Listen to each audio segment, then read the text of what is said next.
Top airports की list में Udaipur airport पिछड़ गया है। कस्टमर सेटिस्फेक्शन रैंकिंग से बाहर हुआ उदयपुर। पहली बार टॉप 10 से उदयपुर बाहर हुआ है। इस बार राजस्थान से सिर्फ जोधपुर एयरपोर्ट टॉप 10 में शामिल है। कस्टमर सेटिस्फेक्शन रैंकिंग में उदयपुर एयरपोर्ट 12वें स्थान पर, अजमेर का किशनगढ़ एयरपोर्ट 4.85 स्कोर के साथ 13वीं रैंक पर, जैसलमेर एयरपोर्ट 4.75 स्कोर के साथ सूची में 21वें स्थान पर है। खजुराहो और औरंगाबाद देश में सबसे आगे रह गए। देश के टॉप 10 एयरपोर्ट्स की लिस्ट से उदयपुर पिछड़ा है और इस बार राजस्थान से टॉप 10 में जोधपुर एयरपोर्ट शामिल हुआ है। तो कस्टमर सेटिस्फेक्शन रैंकिंग से उदयपुर बाहर हुआ है। पहली बार टॉप 10 से उदयपुर बाहर हुआ है। उदयपुर एयरपोर्ट यहां पर बाहर हुआ है और इसी के साथ राजस्थान से सिर्फ जोधपुर एयरपोर्ट टॉप 10 में शामिल हुआ है।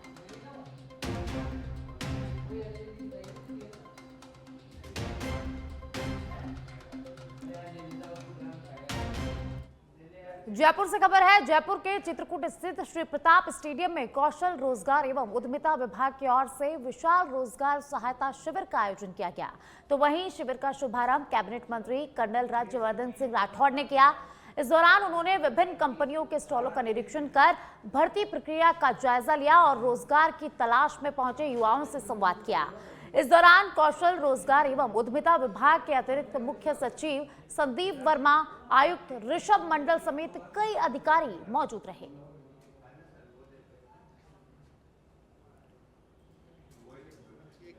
रोजगार मेला जब जयपुर में लग रहा है तो आसपास ही रोजगार भी मिलेगा और ये सारी कंपनियां जो हैं वो कहीं ना कहीं मैन्युफैक्चरिंग के अंदर हैं और मैन्युफैक्चरिंग में जो बेसिक क्वालिफिकेशन इनको चाहिए वो है ITI ग्रेजुएट।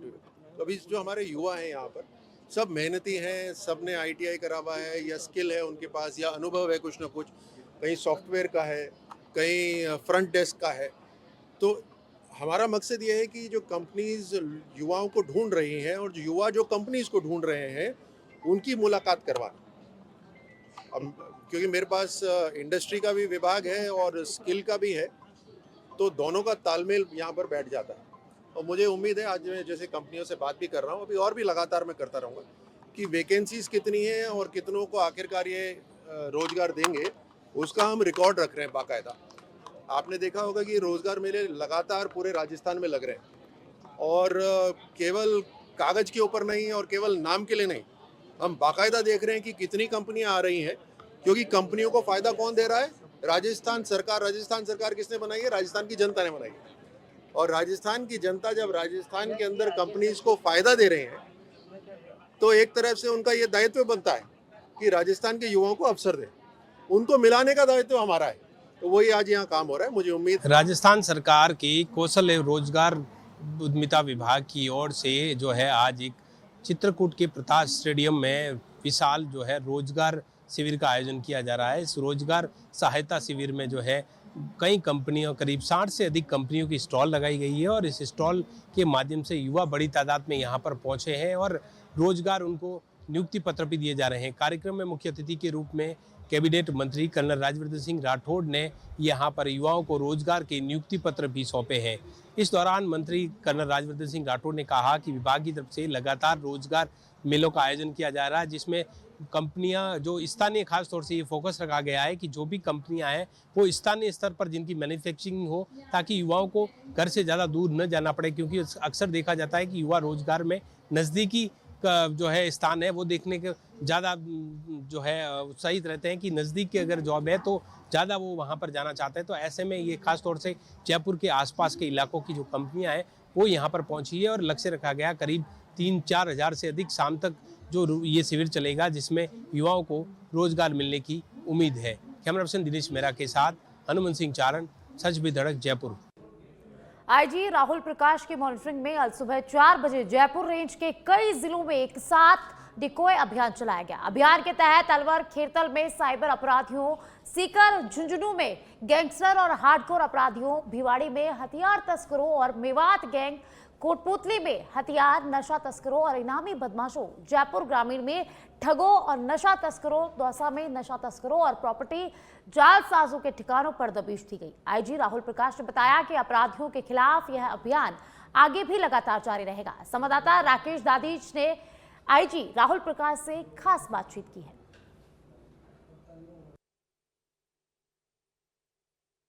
जनरल शर्मा के निर्देश के बाद प्रदेश पुलिस ने कमर कस ली है। अपराधियों की अब शामत आने वाली है। हमारे साथ है Jaipur range IG Rahul Prakash. Sir, किस तरह का अभियान अल सुबह चलाया आपने? माननीय मुख्यमंत्री महोदय के द्वारा जो मीटिंग ली गई थी 13 जुलाई को, उसमें बहुत स्पष्ट निर्देश थे कि संगठित अपराध, मादक पदार्थ, साइबर क्राइम और जो आर्म्स एक्ट, जो भी अपराधी हैं जो कि सक्रिय हो रहे हैं, जिनके कारण आम जन की सुरक्षा खतरे में पड़ रही है, अपराध अगर बढ़ते हुए दिख रहे हैं तो उनके ऊपर प्रभावी कार्रवाई होनी चाहिए और ऐसी कार्रवाई होनी चाहिए जो कि धरातल पे नज़र भी आए। उस क्रम में और व्यापक प्लानिंग चल रही है और इस सर की मीटिंग के बाद वापस से सीएस सर, डीजीपी सर ने भी मीटिंग ली थी और उन्होंने भी पॉइंट वाइज बताया थी क्या क्या कार्रवाई हमें फील्ड में करनी है। उसके तहत आज पूरे रेंज में हम लोगों ने टारगेटेड कार्रवाई, जैसे कि खैरतल तिजारा, अलवर में हम लोगों ने कार्रवाई की है, फोकस किया है साइबर क्राइम को, बाकी कार्रवाइयाँ भी की हैं लेकिन मेन प्रायोरिटी साइबर क्राइम को हमने दिया। सीकर जुनून में हमने मेनली गैंगस्टर्स को चिन्हित करके मेन कार्रवाई की, उसके अलावा दूसरी कार्रवाइयाँ हुई हैं। मादक पदार्थ, आर्म्स एक्ट, मेवात के गैंग के ऊपर हम लोगों ने भिवाड़ी, कोटपुतली, बहरोड, जयपुर ग्रामीण, दौसा, इन क्षेत्रों में कार्रवाई की है और सुबह 4 बजे से कार्रवाई हुई। स्वयं एसपीज फील्ड में लीड कर रहे हैं, ब्रीफिंग उन्होंने खुद करी है और शाम तक पूरा ब्यौरा भी हमारे पास आ जाएगा जो हम आपके साथ शेयर कर लेंगे। सर, सीकर जिला और अलवर जिला, गैंगस्टर सीकर जिले में और अलवर में मेवात गैंग, ये पूरी तरह से सक्रिय है। इसको ध्वस्त करने की क्या प्लानिंग है? अलवर की अगर बात करें, मेवात गैंग जो कि बड़े पैमाने पर साइबर क्राइम में आ चुकी है और पूरा का पूरा जो मेवात है वो राष्ट्रीय स्तर पे भी चिन्हित है साइबर क्राइम के लिए। अलवर में काफ़ी कार्रवाई हुई है, खुद पुलिस अधीक्षक ने योजना बना करके उनके खिलाफ कार्रवाई की है और अगर आप देखेंगे तो हॉटस्पॉट्स की संख्या भी घटी है। जो यहाँ पे जिसको हम कहते हैं जो कॉल्स यहाँ से ओरिजिनेट होते हैं क्रिमिनल्स के, उसकी संख्या में भी काफ़ी कमी आई है। लेकिन फिर भी चूंकि राज्य स्तर पे एनालिसिस करने पे अलवर और खैरतल तिजारा ऊपर दिखाई देते हैं, इसलिए वहाँ पे और फोकस्ड कार्रवाई की ज़रूरत है। और चूंकि निर्देश जो थे उच्च स्तर से वो यही थे कि भाई जब रोज़ साइबर क्राइम हो रहा है तो कार्रवाई रोज़ क्यों नहीं हो रही है। तो इस बात को फोकस करने के लिए हम लोगों ने तय किया है कि डेली कार्रवाई होनी चाहिए, हॉटस्पॉट्स के ऊपर डेली रेड होना चाहिए, चिन्हित अपराधियों के खिलाफ डेली कार्रवाई होनी चाहिए। आज एक व्यापक कार्रवाई की गई जिससे कि ये क्लियर हो जाए कि कोई भी अपराधी बचेगा नहीं, किसी को भी चैन से नहीं सोने दिया जाएगा। तो ये थे हमारे साथ आईजी राहुल प्रकाश, जो बता रहे थे कि लगातार क्षेत्र में प्रभावी कार्रवाई हो रही है और आने वाले वक्त में अपराधियों की कमर तोड़ने का काम बदस्तूर जारी रहेगा। कैमरा पर्सन दिनेश के साथ राकेश दादी, सच पे धड़क, जयपुर। और अब खबर बांसवाड़ा से है। बांसवाड़ा में अंगदान महादान को लेकर राज्य सरकार की गाइडलाइन के अनुसार राजकीय नर्सिंग महाविद्यालय के नर्सिंग छात्र छात्राओं की ओर से प्रतियोगिता आयोजित की गई, जिसमें रंगोली, स्लोगन सहित अन्य प्रतियोगिता में नर्सिंग छात्र छात्राओं ने भाग लिया।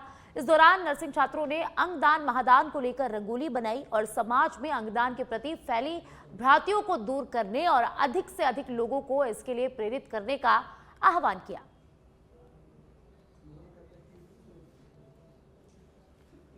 कार्यक्रम है जो कि हमारे राज्य सरकार से प्राप्त निर्देशों के अनुसार हमारे राजकीय नर्सिंग महाविद्यालय बांसवाड़ा के समस्त छात्र छात्राएं यहाँ पर इकट्ठे हुए और यहाँ पर विभिन्न प्रतियोगिताओं का आयोजन किया गया था, जिसमें कि चार्ट प्रतियोगिताएं हैं, स्लोगन प्रतियोगिता, रंगोली प्रतियोगिता। इन सब में छात्र छात्राओं ने बहुत ही बढ़ चढ़ करके और उत्साहपूर्वक इसमें भाग लिया है। और क्योंकि हमारे देश में आए दिन ऑर्गन्स की आवश्यकता पड़ती रहती है, कई लोग अभी ऑर्गन के लिए लाइन में हैं, जिनके लिए इस प्रकार के अवेयरनेस कैंपेन की बहुत आवश्यकता है। इस प्रकार के कैंपेन के माध्यम से लोगों में ये जन जागरूकता फैलती है कि यदि ऑर्गन का दान किया जाए, हम रक्तदान के बारे में तो हम काफ़ी सुनते हैं, जानते हैं, लेकिन यदि ऑर्गन को भी डोनेट किया जाए तो कई जिंदगियां बचाई जा सकती हैं। राजस्थान प्रदेश कांग्रेस कमेटी के अल्पसंख्यक विभाग ने संगठन विस्तार की दिशा में बड़ा कदम उठाया है। प्रदेश अध्यक्ष एमपी चौबदार ने 10 संभाग प्रभारियों, 50 जिला प्रभारियों और 50 जिला सह प्रभारियों की नियुक्ति की घोषणा की है। विभाग का दावा है कि 42 जिलों में कमेटियों का गठन पूरा हो चुका है, जबकि शेष जिलों में यहां पर गठन जल्दी होगा। तो वहीं अगले 6 महीनों में 35,000 पदाधिकारियों की नियुक्ति और अगस्त सितंबर में बड़े संगठनात्मक कार्यक्रम और प्रशिक्षण शिविर आयोजित किए जाएंगे।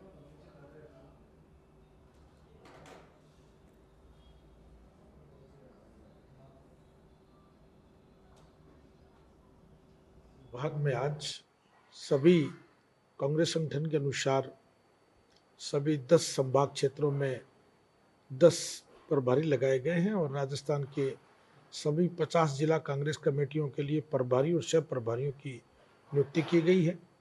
मुझे उम्मीद है कि सभी संगठन में रहने वाले, काम करने वाले हमारे पदाधिकारी बहुत जल्द अपने संभाग क्षेत्र में, प्रभार क्षेत्र में जाकर अपनी अपनी ड्यूटियां निभाएंगे, संगठन को मजबूत करेंगे। राजस्थान प्रदेश कांग्रेस कमेटी अलफ सिंह विभाग में अब तक करीब 42 जिला कांग्रेस कमेटियों का गठन किया जा चुका है। सभी 400 ब्लॉक कांग्रेस कमेटियों का गठन करना है, नगर कांग्रेस कमेटियों का गठन करना है। पंचायती राज और नगर परिषद के इलेक्शन भी आ रहे हैं, वहाँ भी बहुत बड़ी भूमिका अलफ सिंह विभाग की रहेगी। साथ ही स्वास्थ्य समिति, अनुशासन समिति, मैनेजमेंट समिति और शिक्षा समिति का भी गठन किया जा रहा है, जिसे कुछ ही दिनों में रिलीज किया जाएगा। मुझे उम्मीद है कि सभी संभाग प्रभारी और सह प्रभारी अपने अपने। डीडवाना एक ऐसा शहर है जिसकी पहचान सदियों से उसकी विश्व प्रसिद्ध नमक झील रही है। मध्यकाल से नमक उत्पादन का प्रमुख केंद्र रही है झील सांभर के बाद राजस्थान की दूसरी सबसे बड़ी खारे पानी की झील मानी जाती है। एक समय था जब इस झील से हजारों लोगों की आजीविका जुड़ी हुई थी, लेकिन बीते कुछ वर्षों में यह ऐतिहासिक धरोहर धीरे धीरे अपना वजूद खोती नजर आने लगी। लेकिन अब इस झील की किस्मत बदलने वाली है। डीडवाना जिला प्रशासन ने नमक झील को पर्यटन स्थल के रूप में विकसित करने का लक्ष्य तय कर लिया है। डीडवाना प्रशासन ने करीब 4 करोड़ रुपए की डीपीआर तैयार कर सरकार को भेजी है। योजना साकार होने के बाद यह झील न सिर्फ पर्यटन का नया केंद्र बनेगी, बल्कि स्थानीय लोगों के लिए रोजगार के नए अवसर भी पैदा होंगे। डीडवाना से देखिए हमारे संवाददाता राहुल माथुर की खास रिपोर्ट।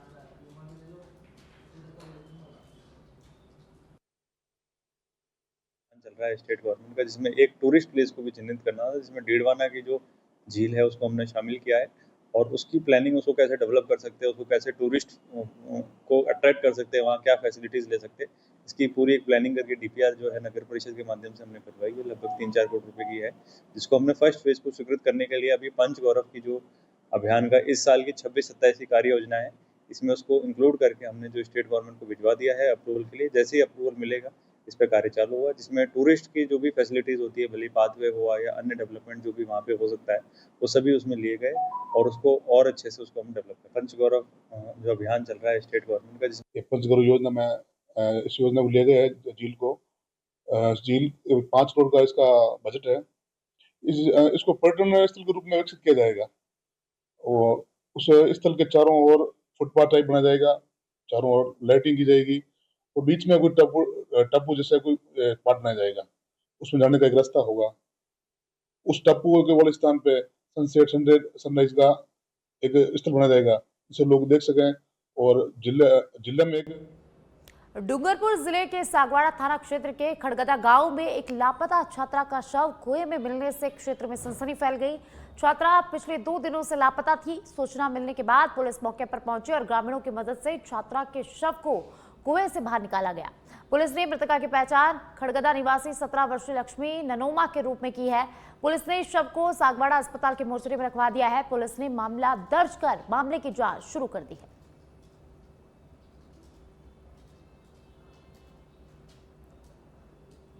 सूरज नंदोमा जो खड़गदा के निवासी है, उसकी एक कुएं में आज एक बॉडी मिली है, मृत्यु की हुई। आगे जो हमने मतलब पुलिस थाना सागवाड़ा में सूचना दी और पुलिस वगैरह मौके पर आए और उसके बाद में ये मोर्चरी में लाया गया। तो ये टोंक शहर के ऐतिहासिक अन्नपूर्णा गणेश मंदिर में वर्षों से गणेश महोत्सव का काम देख रही आनंदम संस्थान पर गंभीर आरोप लगे हैं। मंदिर समिति ने प्रेस कॉन्फ्रेंस कर आनंदम संस्थान पर मंदिर की बेशकीमती संपत्ति पर कब्जा करने का आरोप लगाया है। मुख्य द्वार पर भोजशाला और रंगमंच से आनंदम संस्थान की ओर से ताला लगाने के बाद मंदिर में आने वाले यात्रियों को परेशानी हो रही है। पिछले साल गणेश महोत्सव के दौरान अन्नपूर्णा मंदिर और महंत ने सभी कार्यक्रम किए और आनंदम संस्था ने मंदिर से जुड़ी संपत्तियों की चाबियां सौंपने की बात कही है, लेकिन अब तक आनंदम संस्था से जुड़े पदाधिकारियों ने मंदिर से जुड़ी भोजशाला और रंगमंच की चाबियां नहीं सौंपी है। कल कोई तीज महोत्सव आ जाएगी, कल कोई और शाम समिति आ जाएगी, वो कब्जा कर लेगी। हमारा कहना यह है कि मिल के काम करें, मिलजुल के काम करें। धर्म का काम है, गणेश चतुर्थी का काम है, भगवान गणेश का काम है, इसको मिलजुल के करें। विवाद और लड़ाई झगड़े में कोई नहीं रखा हुआ, मिलजुल के करें। उधर से प्रस्ताव भी आया था, बात भी की थी, और जब समझौता हो चुका एक बार कि आने वाले कैलाश जी करेंगे, तो समझौते पे कायम रहना चाहिए। हमारा कहना ये। जयपुर ग्रामीण की मोखमपुरा थाना पुलिस ने अवैध मादक पदार्थों के खिलाफ बड़ी कार्रवाई की है। पुलिस ने नाकाबंदी के दौरान एक नशा कारोबारी को गिरफ्तार किया है। आरोपी के कब्जे से 106 ग्राम अवैध अफीम बरामद की गई है। पकड़े गए आरोपी की पहचान सोनू खारोल के रूप में हुई है, जो किशनगढ़ रेनवाल का रहने वाला है। पुलिस ने आरोपी के खिलाफ मामला दर्ज कर मामले में जांच शुरू कर दी है। मकराना में डंपर चालक ने लापरवाही से वाहन चलाते हुए एक बाइक सवार को कुचल दिया है। दुर्घटना में बाइक चालक की दर्दनाक मौत हो गई और उसके बाद गुस्साए परिजनों ने स्टेट हाईवे 2B को जाम कर दिया। आपको बता दें कि बाइक सवार युवक मकसूद अहमद गौड़ अपनी मार्बल खदान से आ रहा था और इसी दौरान एक डंपर चालक ने बाइक सवार को कुचल दिया, जिससे उसकी मौके पर ही दर्दनाक मौत हो गई। सूचना के बाद पहुंची पुलिस ने शव को राजकीय उप जिला अस्पताल के चिकित्सालय की मोर्चरी में रखवा दिया है। सूचना मिलने पर मकराना विधायक जाकिर हुसैन गैसावत भी मौके पर पहुंच गए और वे भी यहां पर धरने में शामिल हो गए। मृतक परिवार को 1 करोड़ रुपए की आर्थिक सहायता और परिवार के एक सदस्य को संविदा पर सरकारी नौकरी दिए जाने की यहां पर मांग की गई है।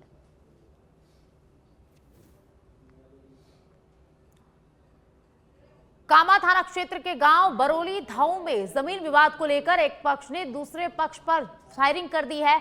फायरिंग में एक ही पक्ष के 2 युवक वीरेंद्र गुर्जर और दिलीप गुर्जर घायल हो गए हैं। घायलों को कामा के राजकीय अस्पताल में भर्ती करवाया गया है। सूचना के बाद पहुंची पुलिस ने घटनास्थल का मौका मुआयना किया और आगे की कार्रवाई शुरू कर दी है। फायरिंग की घटना का वीडियो सोशल मीडिया पर तेजी से वायरल हो रहा है।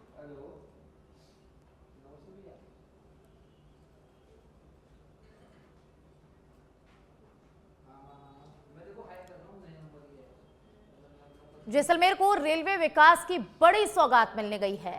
प्रधानमंत्री नरेंद्र मोदी अमृत भारत स्टेशन योजना के तहत देश भर के 75 पुनर्विकसित रेलवे स्टेशनों के साथ जैसलमेर रेलवे स्टेशन का भी वर्चुअल लोकार्पण किया गया है और करीब 140 करोड़ रुपए की लागत से विकसित इस स्टेशन को हेरिटेज लुक के साथ आधुनिक और विश्व स्तरीय सुविधाओं से सुसज्जित किया गया है।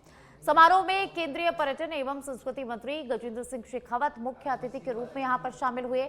उन्होंने स्टेशन के हाईटेक सीसीटीवी कंट्रोल रूम का निरीक्षण किया और डीआरएम अनुराग त्रिपाठी से सुरक्षा व्यवस्था, एआई आधारित निगरानी प्रणाली, तकनीकी सुविधाओं की जानकारी ली। स्टेशन पर यात्रियों के लिए लिफ्ट, एस्लीट, एयर कॉन्कोर्स सहित कई आधुनिक सुविधाएं विकसित की गई है। केंद्रीय मंत्री गजेंद्र सिंह शेखावत ने कहा कि प्रधानमंत्री नरेंद्र मोदी के नेतृत्व में भारतीय रेलवे का तेजी से कायाकल्प हो रहा है। नई रेल सेवाओं, बेहतर कनेक्टिविटी और विद्युतीकरण से पर्यटन को बढ़ावा मिलेगा।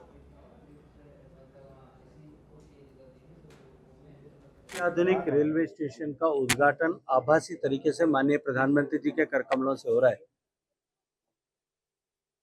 सम्मानीय नरेंद्र मोदी जी ने देश का प्रधानमंत्री बनने के बाद में निरंतर देश के इंफ्रास्ट्रक्चर को बदलने के लिए, भारत को विकसित बनाने के लिए, विकसित देश के अनुरूप इंफ्रास्ट्रक्चर बने, इस दृष्टिकोण से जो काम किया है, उसके अनुक्रम में हमारे जैसलमेर का रेलवे स्टेशन, भव्य दिव्य रेलवे स्टेशन बनना जैसलमेर के लिए निश्चित रूप से सौभाग्य का विषय है। इसके अतिरिक्त भी पिछले वर्षों में जैसलमेर से दूरस्थ क्षेत्रों को जोड़ने वाली नई रेलवे रेलें शुरू हुई है।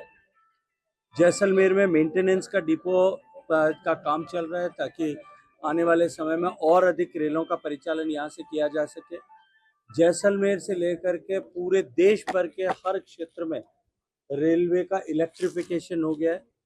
अब पूरी रेल जो है बिजली के ताकत के आधार पर बिजली के इंजनों से चल रही है। मैं ये मानता हूँ कि जिस तरह से माननीय प्रधानमंत्री जी के नेतृत्व में रेल, रोड और एविएशन के दृष्टिकोण से काम हुआ है, उसने देश की अर्थव्यवस्था को ऊंचाई देने के साथ साथ में देश के सामान्य पीएम मोदी ने 75 स्टेशनों का वर्चुअली लोकार्पण किया है। दौसा रेलवे स्टेशन पर लोकार्पण समारोह का आयोजन हुआ। राज्यपाल हरिभाऊ बागड़े ने कार्यक्रम में यहां पर शिरकत की। कृषि मंत्री डॉक्टर किरोड़ी लाल मीणा और सांसद मुरारी लाल मीणा भी यहां पर मौजूद रहे। अमृत भारत स्टेशन योजना के तहत आधुनिक रेलवे स्टेशन यहां पर मिला है। दौसा, लालसोट और महुआ के विधायक भी कार्यक्रम में शामिल हुए।